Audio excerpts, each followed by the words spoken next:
Ladies and gentlemen, it's time for another round of Mind Your Puckin' Business with your host, Jeffrey Klinsman. Thank you, Dougie Sticks. Coming to you, as always, from the beautiful studios of Undefeated Media here in Bergen County, New Jersey. This is the Mind Your Pucking Business podcast, brought to you by our good friends at the Bamboozle Project, as well as DraftKings. You can go to thebamboozleproject.com. Check out a wide selection of MYPB gear for all different seasons and times of the year. And when you check out, use the promo code MYPB, save 20% off your entire bill. On the Bamboozle Project, we thank DraftKings as well for their sponsorship of the show. This is episode 144, Ciento Quarenta y Cuatro. For those tuning in, we welcome you to the show. Thank you, buddy. I'm getting a little slicker as we go on. Maybe when we get to 200, I'll have it like flawless by then. I think you're pretty good. I'm getting there. I got a long way to go, though. Improved, but a long way to go. You're golden, pony boy. You can send your questions at any time to mypbshow@gmail.com, or you can also DM us on the Instagram platform at any time, and that is at Mind Your Pucking Business. How are you, sir? Great. Everything. How are you? I am doing well. Nice. Everything is good. And in Rangerland, I would say, hold on one second. Let me just shut my volume off. I apologize for the feedback. There we go. I'm just making sure I can follow along. And that's because you can see us everywhere. Facebook. You can see us live on Instagram. We will take some of your questions. We have a good guest coming up in a little bit. But before we do that, let's get into the Rangers. And one last thing I forgot to say, you can listen to us on Spotify, iTunes, and YouTube and Instagram. All right. So we were on last Wednesday with Dan Rosen, and the team had come off a good win the night before versus Dallas. And I think the thing that we were highlighting at the time, if I could go back in time in my time machine to last Wednesday, 6 days ago, was that Igor looked really good. The Rangers decided on Thursday night when they went to play the Devils, they were going to go back with Igor, which is kind of what we thought they should do. And the Devil game, to me, let me say a couple things about it. It was, and this is not necessarily a positive because there's still bad memories from this. It was a reminder to me of games 1 and 2 in the series last year at the Prudential Center, where the Rangers just had total control of the game or the games back in the spring and controlled everything. And I don't want to get into analyzing the Devils because it's not what I do. I hate the Devils. I can't stand anything to do with the Devils. I apologize, B-Rock, our executive producer in the corner, who's wearing his Devils hat today. But the Devils' issues are more than goaltending.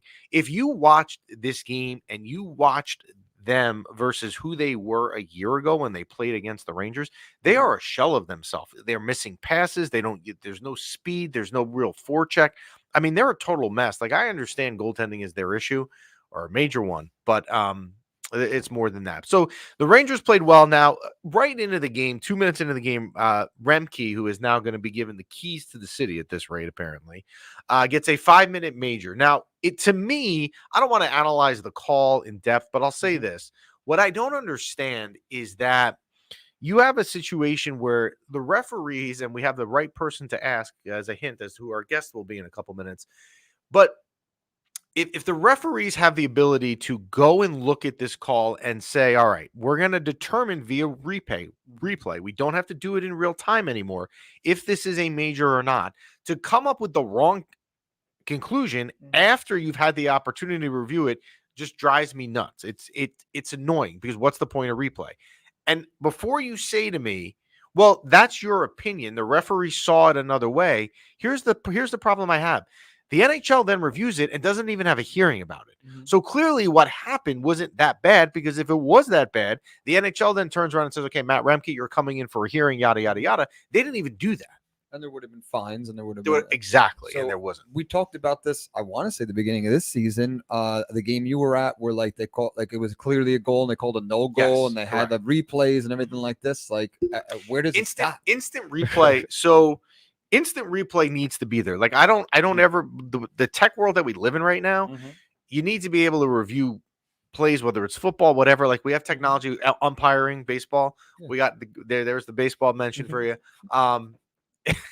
So, like, you've got to get calls right. However, if you have the luxury of having it and having replay, how do you then not get it right? I don't understand. What's the point of it? It's by the book. Right. Like I'm not about like being nickel and diamond in every little detail. Like let's use football for example. Like if you run out of bounds, you can't come back in and catch the ball, whatever. Like I'm not saying to go back and really analyze like little things like that. But like you gotta for the broad sense of things, if it's affecting the game. Yeah. But you so Nikolai's comment is right, which is that Remke is 6.8 and his shoulder is naturally at his head. So the guy he hit, Bastian, who I believe he's out a while now, right? B-Rock, lower body. Okay. If I'm Bastian, it's it's not his fault that he's smaller, but what's Remke supposed to do? And the other thing, the puck was there. It's not like it was a hit where the puck wasn't there. So anyway, thankfully it didn't end up mattering because the Devils' power play was atrocious. And that 5-minute power play, I don't even think they really had a legitimate chance. So the Rangers go on to Philly on Saturday. I did not go. I know we talked about me going. I didn't end up going.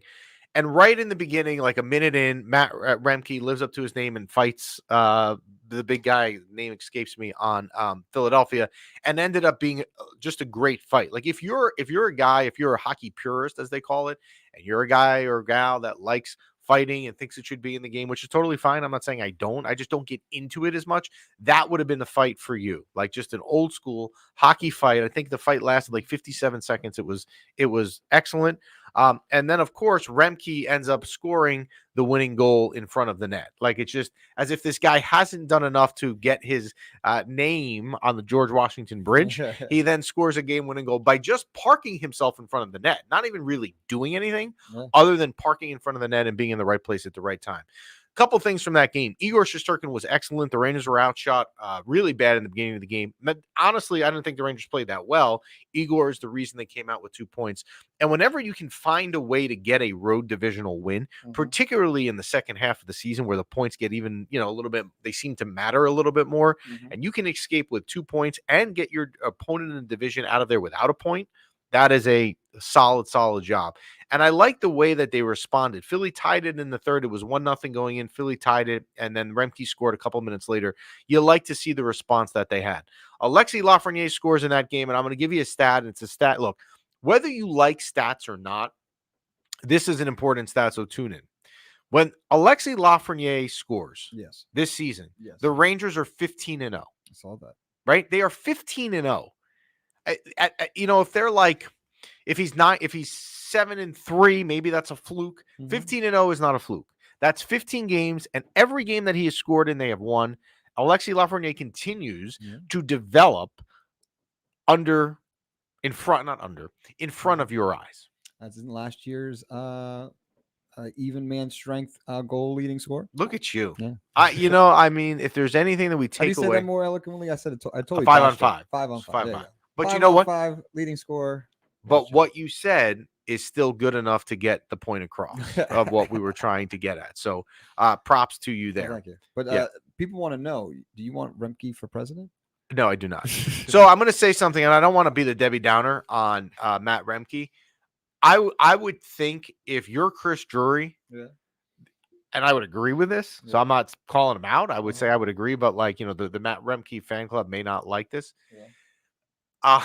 Is that Matt Remke's not on your playoff roster. Like, I just don't see – I like it. It's a good story. It almost reminds me, like Johnny Lazarus had a tweet about it where he said, he responded to someone and it was like, name something that was like Jeremy Lin, Linsanity. If you remember, Jeremy Lin hit that three-pointer in Toronto and everyone was Jeremy Lin. You couldn't get Knicks tickets, like something that compared to it. Johnny Lazarus has a good point. It's Matt Remke. It's definitely a parallel.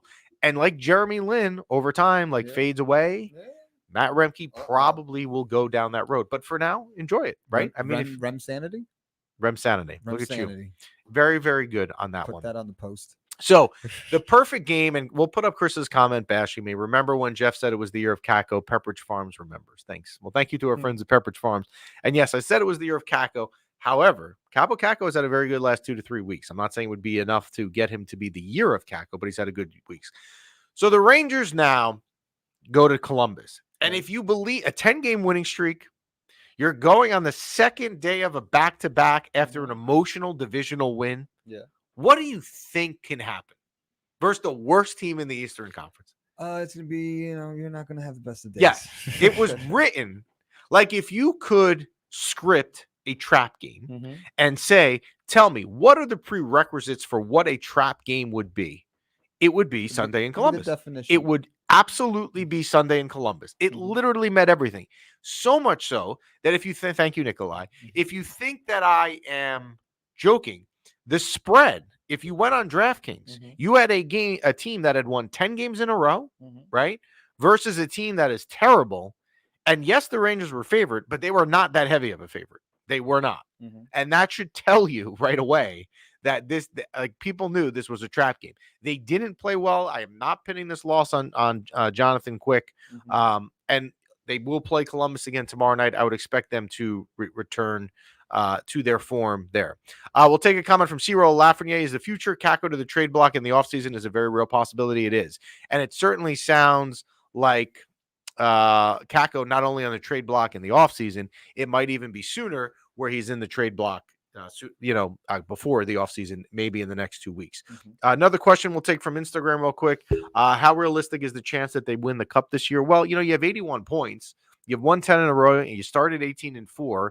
Of course, it always comes down to how you're playing at the right time of year, but you'd have to say they have a realistic chance. So, I mean,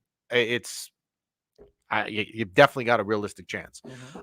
And speaking of which, with the realistic chances, to have a realistic chance, as we've been saying forever, and anyone who follows hockey, and that means you, who's ever at home listening on your iPad, I was about to say iPod there. I'm dating myself. As we were talking about something before the iPod color, bro? Yeah, no, we're not going down that road. What we're talking about before this in the studio. But so wherever you're listening, you're a hockey fan, you like the Rangers or you like hockey, you know that the number one thing you need in the playoffs, if you're going to win a cup, is what? The one thing you need. The most important position in the playoffs is probably goalie. Thank you. Hello. So Igor Shesterkin the last week, 3-0, 1.00 goals against, which for those non-math majors like myself, even though I'm married to one, as a one goal, he's letting up one goal a game and a .975 save percentage. Now, people were annoyed that they, didn't start him after the All-Star break, and the Rangers said they wanted him to work on some things. Of course, didn't say what. They're not going to sit there and give a competitive advantage, but they wanted him to work on certain things with the goaltending coach, Benoit Allaire, who's the best coach in the league. Clearly, whatever they were working on seems to have helped, because he has really been back in the zone. And I would expect that they will go right back to Igor Shesterkin tomorrow night with Columbus. They go up to Toronto this weekend. We'll pull up Rangers Ed podcast. How are you guys? We're the top one. Rangers rarely show up against bad teams. No, the top one above it. Rangers rarely show up against bad teams, but then they'll shut it down Toronto this weekend. That would be fitting.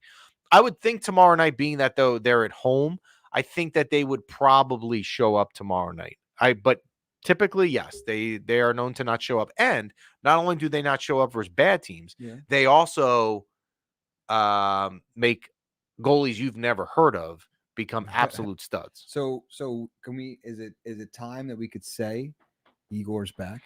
No. And the sample size needs to be more than 3 games. But here's what you take out of it, which I think is important.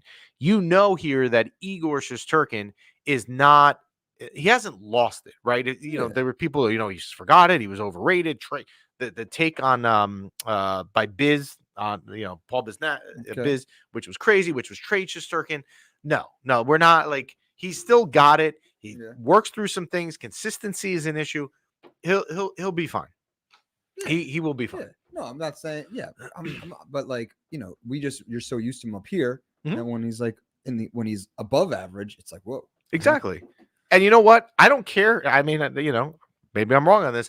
I don't really care as much if he's not as consistent right now in February. He needs to be consistent in April, or else they're going to be out in the first round. Yeah. So, and as the Rangers, that said, death, taxes, and no-name goalies versus the Rangers. That would be very accurate, yes. And as Antoinette throw in, very good point, they made Akira Schmid from the Devils last playoffs look like a rock star. That is absolutely true. But I will say this, and I said this at the time, and I agree with Antoinette, they never tested him because they couldn't get pucks to the net. The level of quality scoring chances that Akira Schmid had to face was a lot lower level than what they gave Vanacek in the first 2 games. So But yes, that is true. I went to a game. I don't know if the Rangers remember. Well, you'd have to be an old Ranger fan like me. In 1994, the Rangers played the year they won the Cup. I believe it was the fall of '93. They played the Calgary Flames, and Calgary had a goalie. I think his last name was Trefilov or something like this. And this guy came into the Garden and like shut it down. You never heard from him again. You didn't even know who he was. He came into the Garden one night and just like shut it down. And that was a Stanley Cup winning team. So, and Chris will throw in Chris's point before we get to our guest, and that is the team defense shows up near goalies play well. Team doesn't, they don't show up. Yeah, Chris has been on this point, and I think he's right that a lot of it is dependent on what how they're playing defensively in front of the goalie, which would make sense. And in January, when they struggled, particularly Igor, the defense was not great, and the defense still has room to go.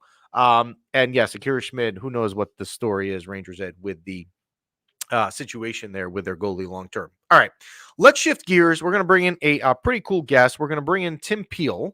We'll get him up on the screen here. How are you, Tim? I'm great, guys. How you doing today? We are good. So if the name doesn't sound familiar, and it should, I'm going to give you a couple reasons why it should. Tim hosts the Snipes and Stripes podcast with Jeremy Roenick. Everyone knows Jeremy Roenick. Ranger fans certainly know him well. And Tim was an NHL official. He's officiated over 1,300 regular season games, 90 playoff games. He worked the 2014 Olympics, which, if I'm not mistaken, is TJ Oshie, right? That was that right. Olympic, I was at that game, Wow, that must have been – it was in Japan. Was it Japan? Russia. Okay, it wasn't that far. Close enough. The 2012 All-Star Game, as well as 2 outdoor games in 2009 and 2017 Winter Classics. Thank you for joining us. Thank you very much for having me on, guys.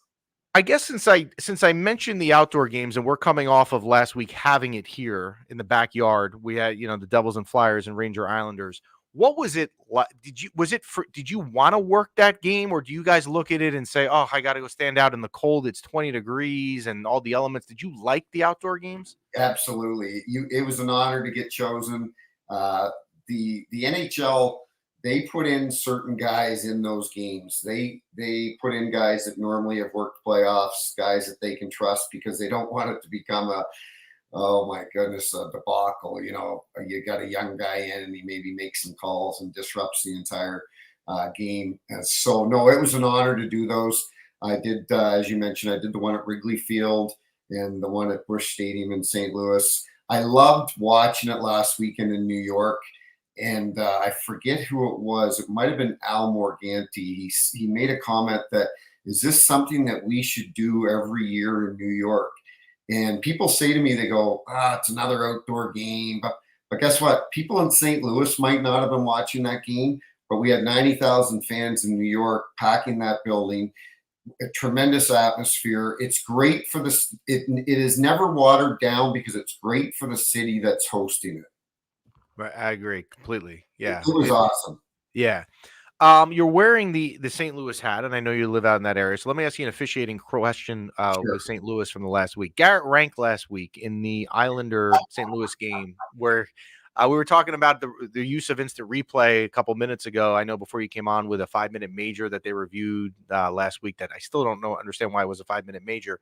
But Garrett Rank last week, says before he turns on the microphone and gives the ruling, says to the fans, "You're not going to like it." I've read some mixed things, like the league doesn't like stuff like that. Where do you stand on something like that? Well, I posted right away that I didn't like it. And I said, I guarantee you the league wouldn't like it. And I didn't think it would blow up like it did, but it had 2.9 or 3 million views. It went viral.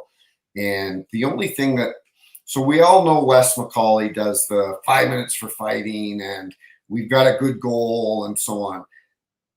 It's kind of funny what Garrett did, but where does it end? So, for example, if Kelly Sutherland is working in Chicago tonight and the call is going to go in favor of the Chicago team, unlike how it went in St. Louis, where it went against the St. Louis fans. So he's now in Chicago and he clicks on the mic and he goes, "You're going to like this one." You know what I mean? Like, where does it end? Like, this isn't Yuck Yucks or Comedy Central. Like, you've got to be professional. You got to stick to the script that the league wants you to. The league might have thought it was funny, but I guarantee you, Stephen Wacom is saying to his guys, just report what is happening. We don't need any ad libbing. Garrett does a great job sometimes of when he announces a penalty, why it's being announced and so on. So I'm not beating him up, but what I'm saying is, where does it end? Because somebody the next night says, well, you're going to like this one, folks. So right. Yeah, it was funny, but going forward, the league doesn't want that. Yeah. Okay. So you're out reffing. Let me ask you a question. Let's say you had a Ranger game. So I'll use a little personal note. I started reffing hockey on the side a couple years ago. I still do it. I reffed the game last night. Nowhere near. I mean, look, we're not even. No, that's good. How old? What age group? It goes from high school down to little kids. Oh, so last night, for example, was high school. I hate when I have a coach, and I know the coaches in the league that I know on my schedule is going to be annoying, right? I'd rather the coach that is just going to shut up and not bother me. So to give a Ranger reference, if you're at the Garden, you could have had John Tortorella, who's probably going to be in your ear all game, Sure. or you could have, in like recent years, Gerard Gallant, not really a guy who gets on the refs. Did you get annoyed? Do you get annoyed having the really loudmouth coaches? Do you know going into the game, you're like, oh, they're going to make me earn it tonight? No, you know what? It's funny you bring up those guys because I'm very good friends with Gerard because I grew up in New Brunswick on the east coast of Canada and he's from Prince Edward Island. So I've known Gerard for 30, 40 years. And he'd give it to you, but then he'd smile and, he'd joke with you. Torts, I loved Torts because all Torts wanted is for you to be honest with him. Torts, I missed the call. I thought I saw it this way. Okay, thanks, Timmy. That's all. And 99.9% or 100% of the coaches, that's all they want. I saw a clip on social media today. It was Alain Vigneault. And it was that incident where Vernon Fiddler was imitating Alain. And anyway, Alain started laughing.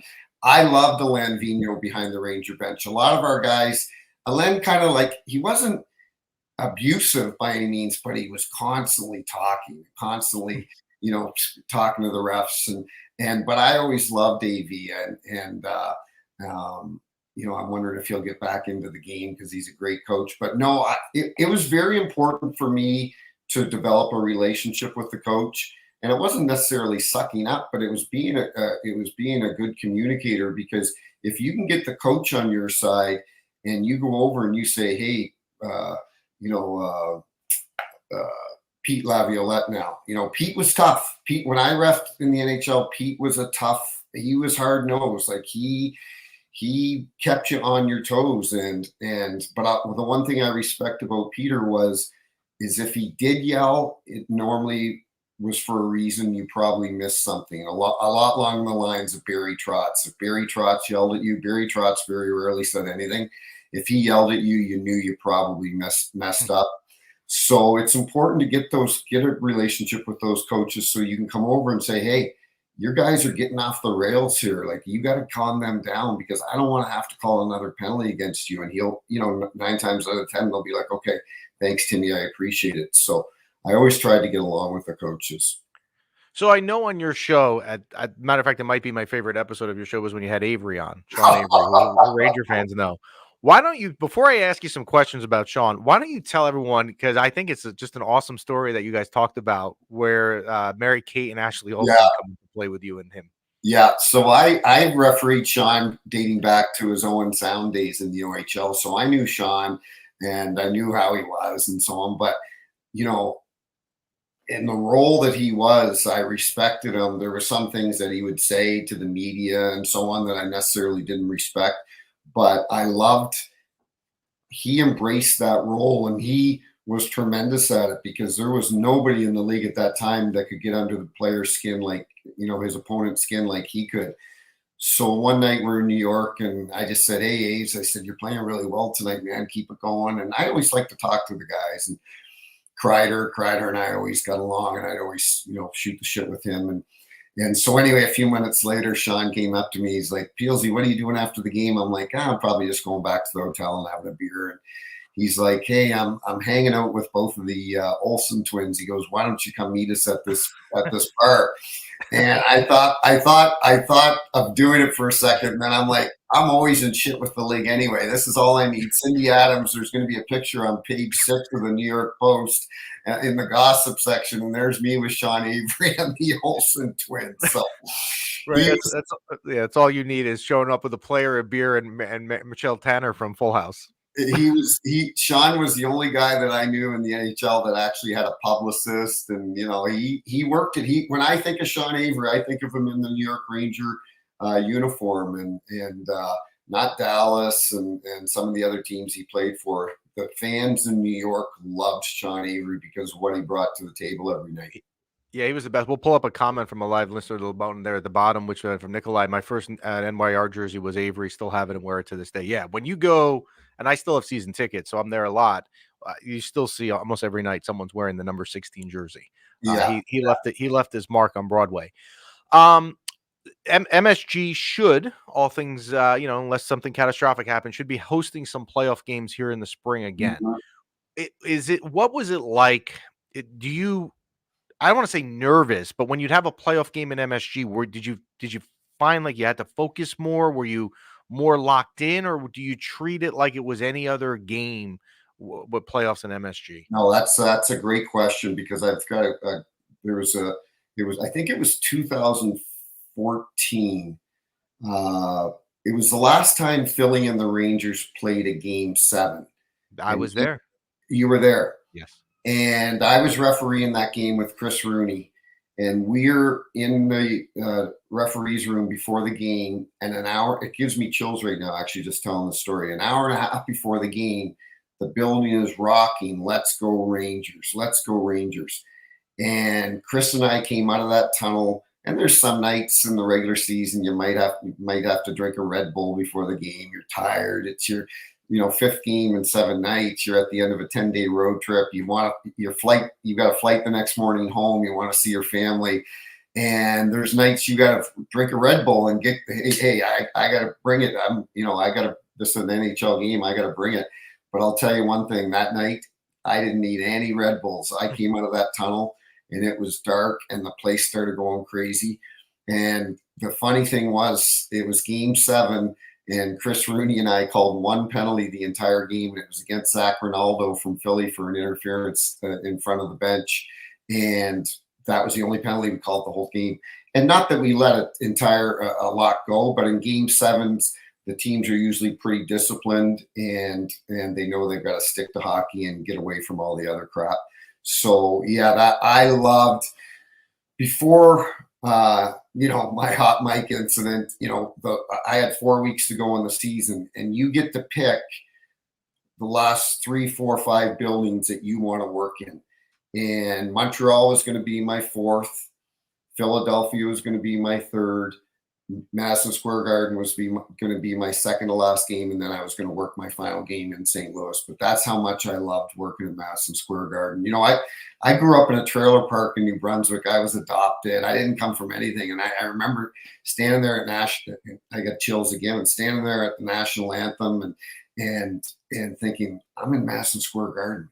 I'm a kid from a trailer park in Canada, and this is Muhammad Ali fought here, and all the great people that have performed there, musicians, and the hockey games and the history of that building. It was one of my favorite buildings, if not favorite building to work in.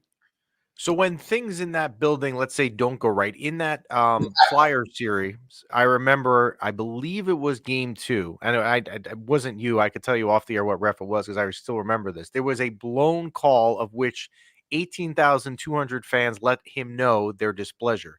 Do you hear those things, or is there so much going on and there's noise around the players and everything that you don't hear what's being said above, or do you hear that? No, you hear that for sure. And I don't remember that call, but if it was very controversial and the ref knew that he screwed it up, because back then, keep in mind, we didn't have video review for goalie interference. We didn't have video review for double minors for high stick. We didn't have video review for headshots. We didn't have video review for offside. So if our guys make mistakes, it's a fast game. And so I don't know that play, but if it was a play that had a big impact on that game, you have a pit in your stomach that you carry with you for 2 or 3 days. And I'll give you an example. I remember I was a standby ref in St. Louis the year the Blues won the Cup. And that was in the first round where Timo Meier hand passed the puck to one of his teammates in front of the net in overtime. And San Jose player put the puck in the net, but it wasn't reviewable back then. And the officials got chased off the ice. You know, that was the end of the game. San Jose won that game. Now, St. Louis came back and won that series, but the officials came in the room and they looked at me and they go, Timmy, did he glove the puck in? And I go, yeah, he did. Well, it is silence in that room for the next hour. And you get back to your hotel room and you've got a pit in your stomach that you can't get rid of until you work your next game. And for those guys, that was the last game. They were done. You know, when people say refs aren't accountable, that after that playoff game in St. Louis, those 4 officials went home. They never worked another playoff game. And I can't imagine, knock on wood, I'm not effing anymore, but I never had that happen where it was my last game, because you got to carry that with you all summer and you just want to get back to training camp and get back to working games again so you can get rid of that. Yeah. Oof. Last question before we let you go. We know you have a good golf day today. Yeah, golf day with my buddy Darren Pang. He's in town. Everybody loves Panger. He does a great job, and I guess it's global warming or something. I don't know, but it's 83 or 85 degrees here in St. Louis today. So we're gonna tee it up and have some fun. There you go. What would be your best advice for someone young? Obviously, you know, you talked about your background as a kid. If you wanted to get into refereeing, what's some helpful points you would have for someone? Know how to communicate, be humble, but be confident. And when I first came in the league, I don't think I was humble, and I think I was cocky. I was trying to because I came up when we expanded to 2 referees, and I'm working with Kerry Frazier and Don Koharski and Bill McCreary and big names, you know, that had been around a long time.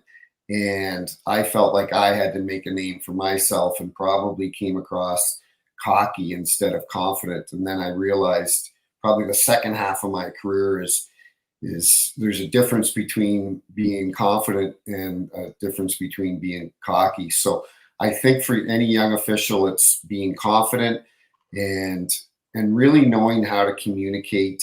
And also, you know, it's so funny towards the end of my career, I'm like, I was still learning, like, you know, 23 years, the 21st, 22nd year, I'm still learning things. The different incidents that happen is that for any young official is if you're working with an older official, show them the respect. You know, when I worked with Don Koharski or Bill McCreary and Kerry Frazier, we'd go to the bar after and I'd talk and I'd try to, you know, pick their brain and try to learn from them. So that's what I would say to young officials is if you're working with older guys, don't be a know-it-all, because you can learn a tremendous amount from these guys.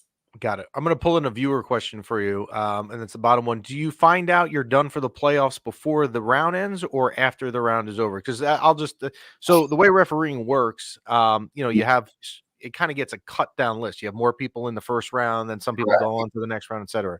So the question is, when do you find out that? Yeah, so that's a great question. So we have 34 refs. We take 20 to the playoffs. So 14 guys go home. After the first round, it goes from 20 to 12. 12 guys work the second round. Then after the second round, it goes 12 to 8, and then 8 to 4, and they have 4 guys for the Stanley Cup Finals.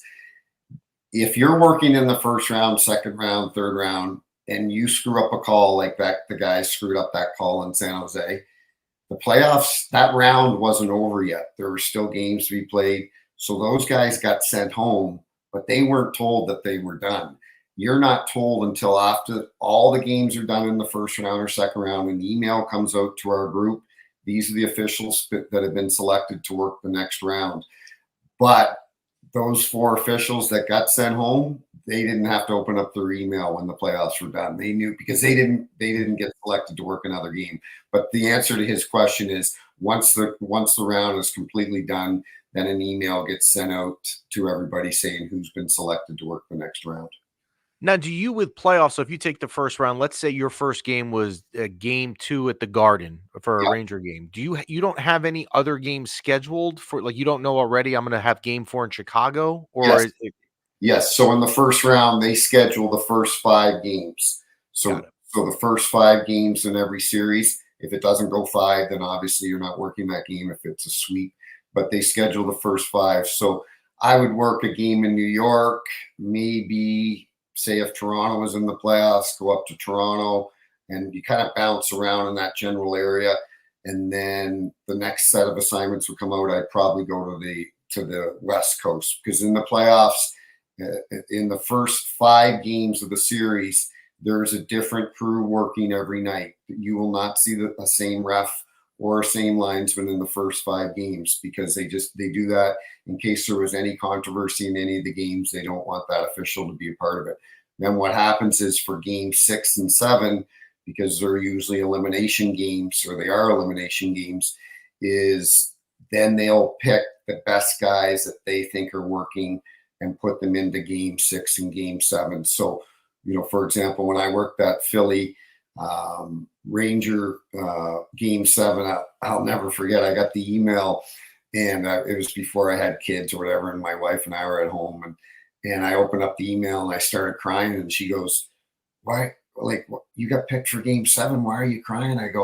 She goes, "Isn't this a good thing?" And I go, no, it's my first game 7 though. And so our guys take a lot of pride in that. When you get picked for a game 7, it means that the NHL thinks that you are one of the best guys working right now. So, with the group of guys we see now, it's usually Kelly Sutherland, Wes McCauley, Dan O'Rourke. Those guys are usually the guys working game 7. Chris Rooney. Yeah. Kazari, I feel like, is up there a lot. Steve Kazari. Good official, yeah.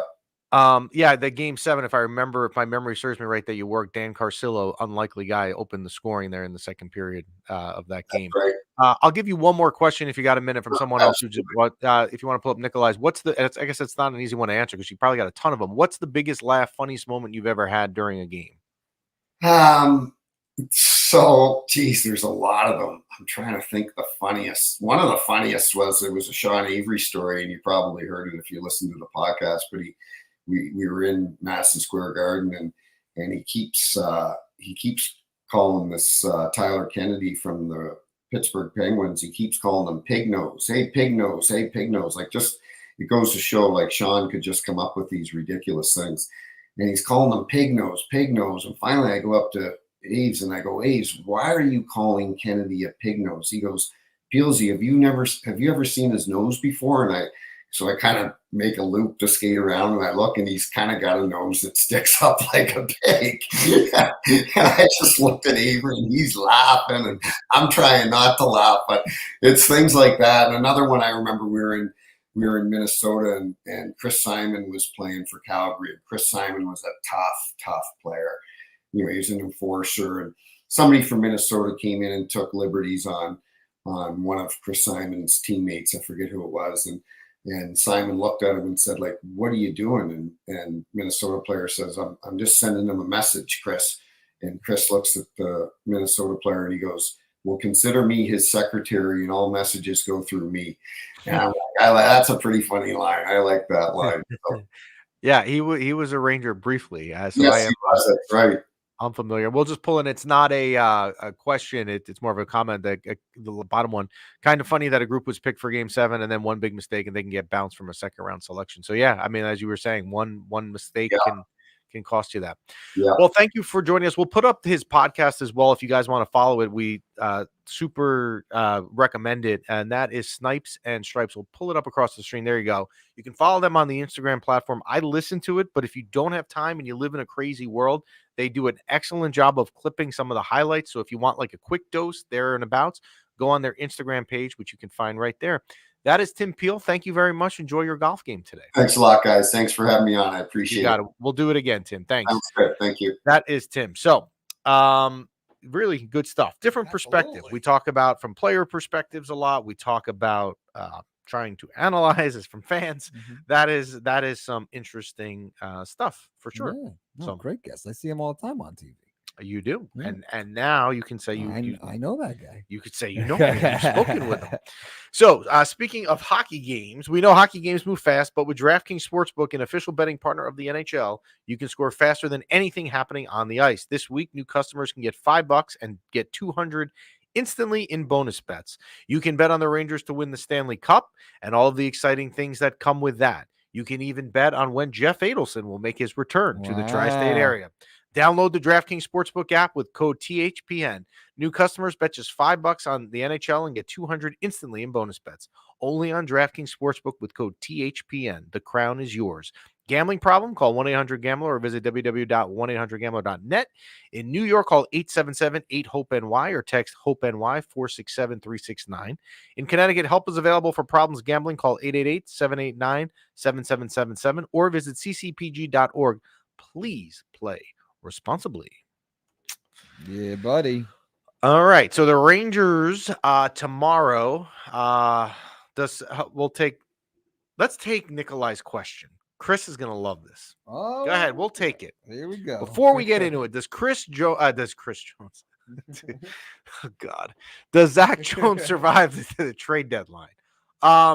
Before I answer that, the trade deadline is a week from Friday. So we are on next Tuesday, which will be literally right in the chaos of it, although usually there's chaos in the last day, which would be next Friday.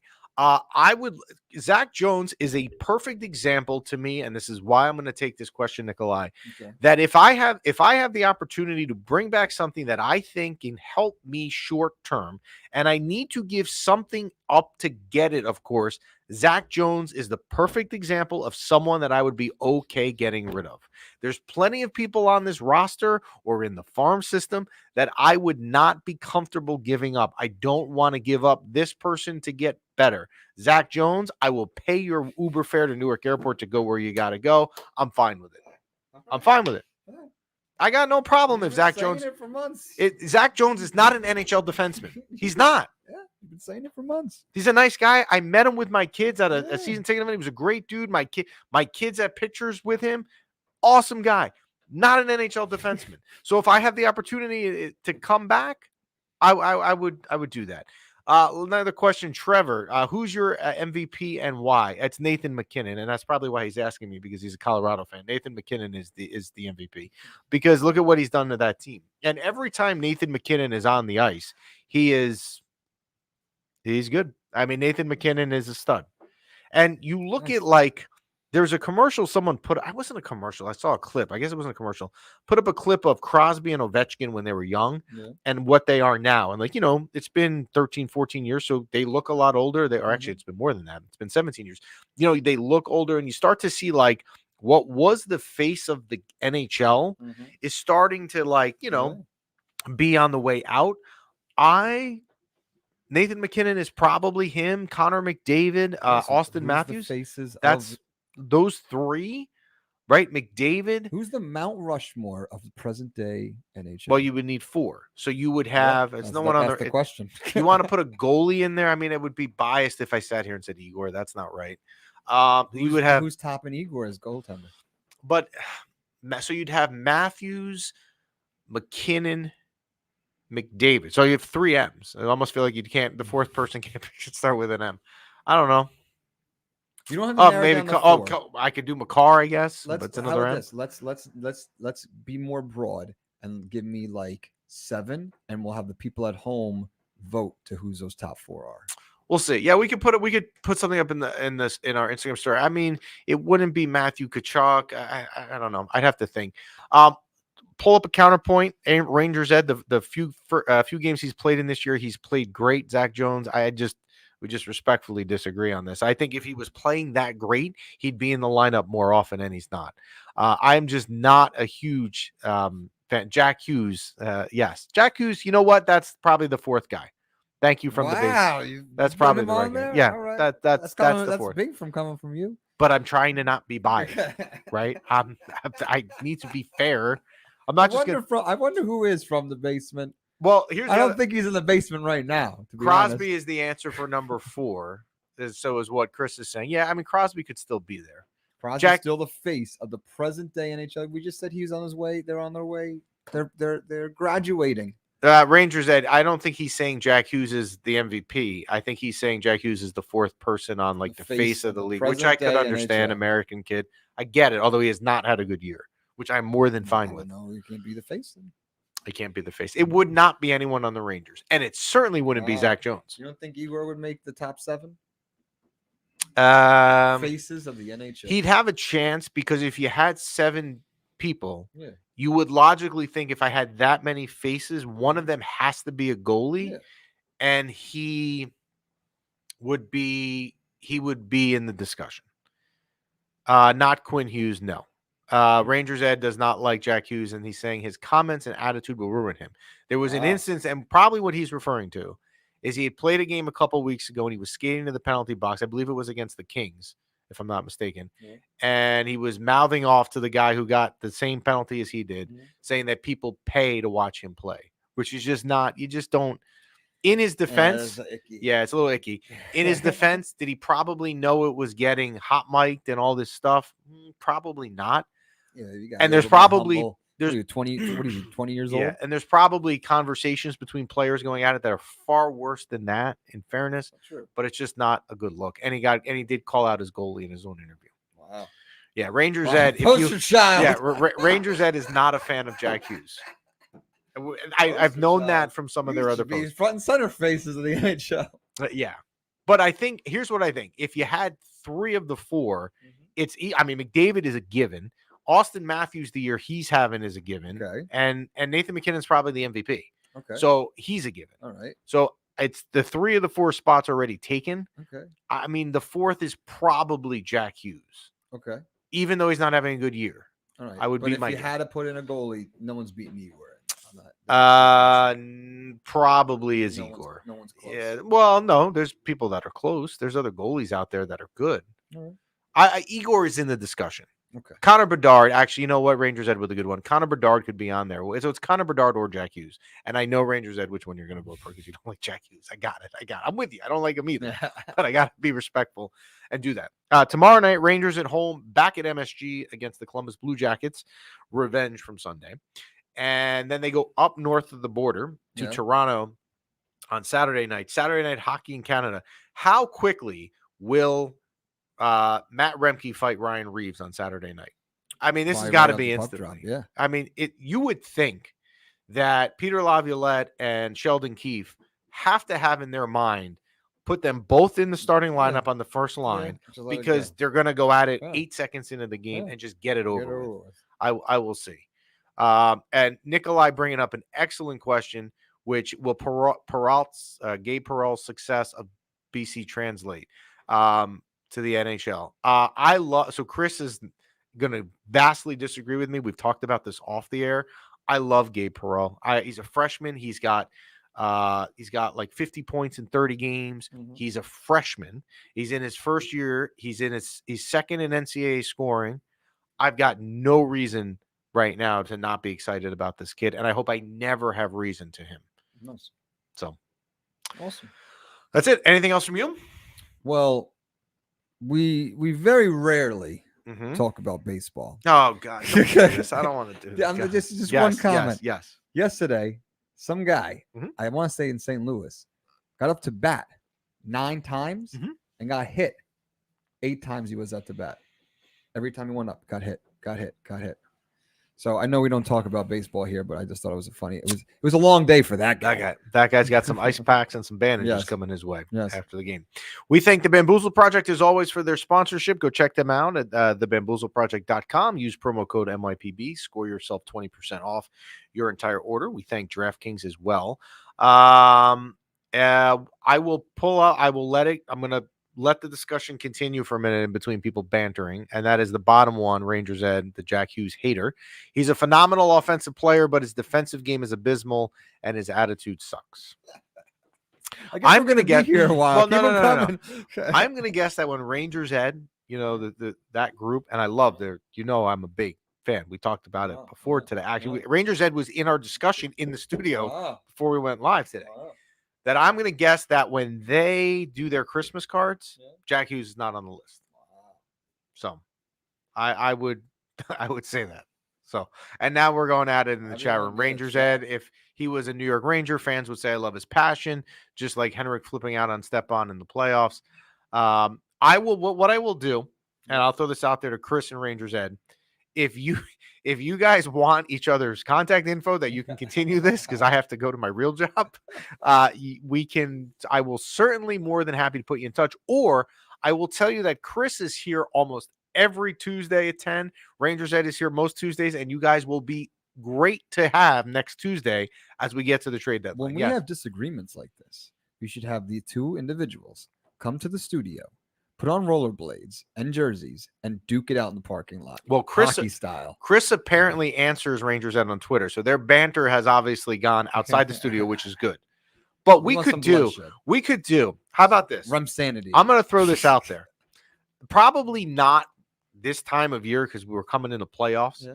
But when it slows down a little bit, I think it would be cool to have Chris and Rangers Ed here. Yeah. And we would do like a PTI, right? Yeah. I'll do like a running topic list, right? Okay. And we'll have Chris there.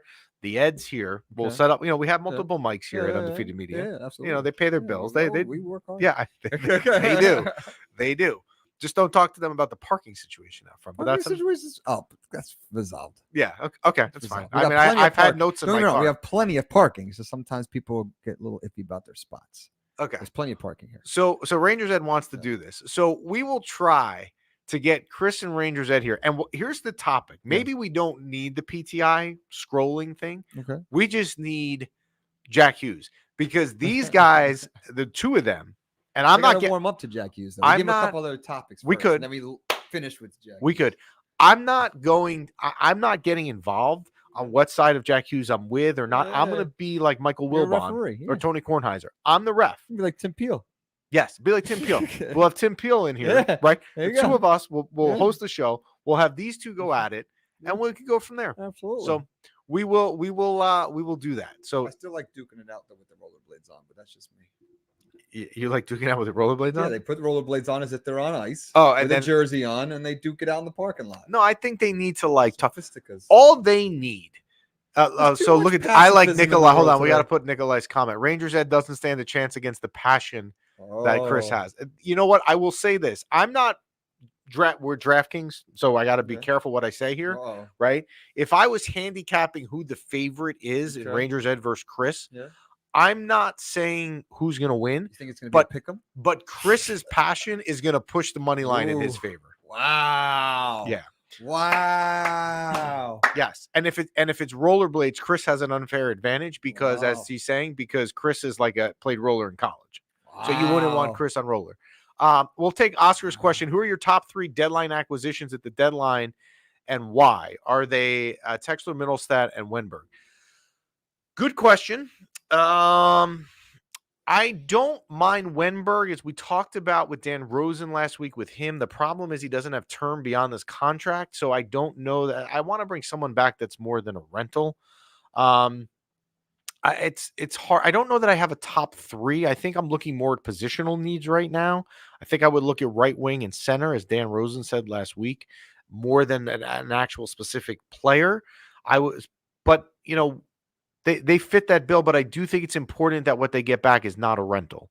And Rangers Ed is now saying he can take him in roller also. Rangers Ed coaches hockey. They coach ice hockey. So usually Let's there's go. a translation. Helmet, gloves. that I are was coming invited. off, jersey, rollerblades, parking lot. I was invited to skate at MSG Yes. next Monday. Yeah. I don't think I'm going to go. I have to talk to my kids because they'd have to miss school. The New York Rangers sent us a thing yesterday. If you don't take Time them out out. of school, that is not fair Time to out. the kids. Time out. I'm giving them the option. What I'm saying is, why do the Rangers schedule it at 1:00 on a Monday afternoon? So you could take your kids out of school. It's not convenient. I'll do it. I'm not against it. My point was this. I'm hesitant because these guys play roller and ice, Yeah. and they say that if you do one, like if you can ice skate, you can rollerblade. Yeah. If you can rollerblade, you can ice skate. Yeah. For me, I can roller skate, rollerblade, although Chris has seen me play. I don't know if I wouldn't say I'm like excellent, but I can skate. I can't skate on ice. Like it just never was translatable. You're like the guy from the Mighty Ducks. You just need to learn how to stop. Knuckle puck guy. Oh, Goldberg? Mendoza, right. Knuckle Just, puck guy. who breaks the window. Yeah. When your Can't daughter skate, when your daughter you can gets shoot. when your daughter gets older, Yes. that Mighty Ducks is a great movie. Like I've watched it with Absolutely. my kids, and my son got so into it. Mhm. And I love Nikolai's idea that the winner of the match will get a Dunkin' gift card because we Yes. have Dunkin' Donuts here every day. Absolutely. A So- whole $15 Dunkin' gift card. Yes. So we will try, and maybe it's something in the For the summer, like bloodshed. in the off season when Yeah. we don't have as much to talk about. We'll get Chris if Chris has some time, Rangers Ed is out of Long Island, so we'd have to obviously get it to work. We could do like a debate show. I think we should do a fight. No, we don't want to do a fight, but I think it would be cool. I think it would be cool. Rem Sanity. Now, Rem Sanity will be done by then. Rem Sanity is going to last maybe 2 more weeks. You won't know Rem Sanity in the playoffs. You won't know. So? All right. And again, I heard it here first. I don't hate the guy, but if Rem Sanity is going on in the playoffs, I think that would be a problem. Like, that's not here. I'm sure Peter Laviolette, who's like, the traditionalist coach of all traditionalist coaches, is probably in part of his mind like, what is going on here? So, yes. Are you going to any games? I am. I'm not going tomorrow night, and I'm supposed to actually referee tomorrow night, but it could get rained out, so it could be a last minute thing, but unlikely. I'm not. I will let people know when I go. I didn't go last week. I know we did this thing. Yeah, if you go and you find Jeff and you put it on your Instagram stories, you're eligible for a Dunkin' gift card. Yeah. So, all right. So, well, we have a challenge for the summer. We'll have a PTI in studio. Yes. We'll have all the lights in this room that we use. We'll have it set up. And the first question, we'll give a cheat sheet to Rangers Ed. No. The first question to just get them going. Okay. Chris versus Rangers Ed is Jack Hughes. So my first question is going to be this, right? I'm going to give you the first question on the final exam. Okay. What do you guys think of Jack Hughes? Is he the face of the NHL? Bam. Jack Hughes. You and I, we can walk out at this point. We're just going to take the headphones off, walk out. We'll come back in 30 minutes. But someone's going to have to moderate it. Oh, yeah. Tim Peele. Yeah. Maybe we could get Tim Peele to moderate it via Zoom. Absolutely. I like that. Where is he playing golf right now? He lives out in St. Louis. All right, we can fly him in for this one day. Yes. Yeah. We could do that. Or Duncan will pay for it. Or yes. Or Bamboozle Project. Yeah. Or he could officiate it via TV. Yeah. We could do that. So, all right. Well, we thank you guys all for tuning in. Chris and Rangers Ed and all of you guys. Nikolai, come back next week, Antoinette, as we approach the trade deadline, which is a week from Friday. So, the Rangers have already made a move that we have to talk about next week, or there could be rumors. There will be a lot to talk about next week. We look forward to seeing you then. Have a great week.